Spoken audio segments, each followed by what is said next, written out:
जीवन की सबसे बड़ी सच्चाई क्या है?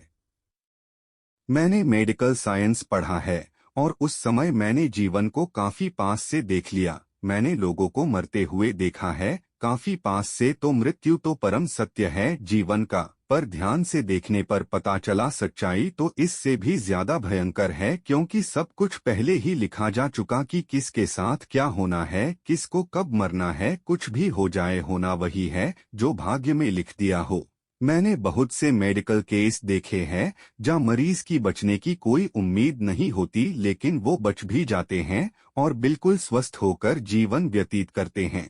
पर बहुत से ऐसे केस भी देखे जहां लोग मात्र हल्की सी बीमारी से अपने प्राण छोड़ देते हैं। बाद में हम उस चीज का कारण बना देते हैं है कि उसके साथ ये कमी थी।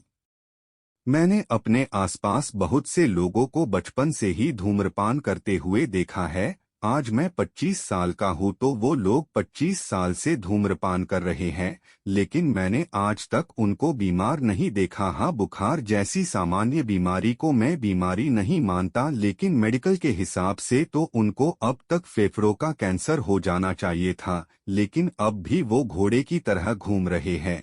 लेकिन हम मूर्ख मेडिकल वाले इसका भी एक कारण बता देंगे कि उनको इस कारण कैंसर नहीं हुआ। पर कारण तो किसी चीज के लिए होता ही है, बस अपने मन को समझने के लिए हम कारण ढूंढते हैं। और भी बहुत सी घटनाएं हैं जिनसे सिद्ध होता है कि हमें कुछ नहीं पता कि क्या होने वाला है। मैंने बहुत से पाखंडियों को पढ़ा और सुना है, जैसे सद्गुरु बुद्ध, जो जीवन को अलग तरीके से बताते हैं, पर वो उस अवस्था तक पहुँचे कैसे ये भी पहले से ही डिसाइड था कि किसको क्या मिलना है, किसी को क्या नहीं। पूरा जीवन एक दर्दनाक सजा है, क्योंकि कई बार आप परिश्रम थोड़े के लिए कर रहे हो तो ज्यादा मिल जाता है, और कई बार ज्यादा परिश्रम से कम मिलता है। मुझे तो ये समझ में नहीं आ रहा कि ये बकवास क्यों चल रही है। जीवन थोड़े समय के लिए आपको खुश कर देता है, लेकिन तुरंत ही दुखी। आपको हर समय उम्मीद देता रहता है कि अब शांति आएगी, अब आने वाली है, लेकिन वो कभी नहीं आती। और कुछ मूर्ख तो कहते हैं मन को समझाने के लिए कि दुख और सुख तो जीवन का हिस्सा है, दुखों के बाद ही सुख आएंगे। अब उन मूर्खों को कौन बताए कि ऐसा कुछ नहीं है।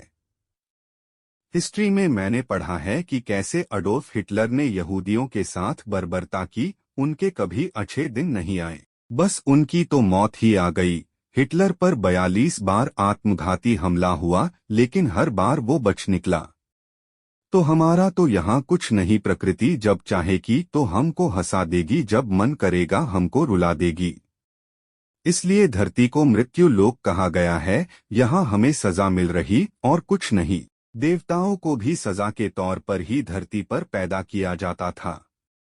अगर सुकनी दुर्योधन के साथ नहीं होता तो शायद दुर्योधन भी एक अच्छा इंसान होता, लेकिन ये सब ईश्वर का ही खेल। हमें यहाँ बहुत सी सकारात्मक बातें भी लिख सकता हूँ जिनको सब पसंद भी करते हैं और थोड़े समय के लिए ऊर्जावान भी हो जाएंगे, पर वो सच्चाई नहीं है। लोग मुझे नकारात्मक बोलते हैं, मैंने किसी को खुश नहीं देखा, कहीं ना कहीं वो कमी में जी रहे हैं। किसी को कुछ नहीं पता, पर गहराई से देखेंगे तो जीवन एक दर्दनाक सजा है। यहाँ मेरे उत्तर लूप होल भी होंगे, लेकिन उन लूप होल से आप अपने मन को समझा सकते हैं कि ये उत्तर सही नहीं। हमारे जिंदगी की सबसे कड़वी सच्चाई है इस शरीर को छोड़कर जाना, जिसे हम अंत अंत तक मरते मरते भी स्वीकार नहीं कर पाते हैं कि हमें इस मानव शरीर को छोड़कर इस धरती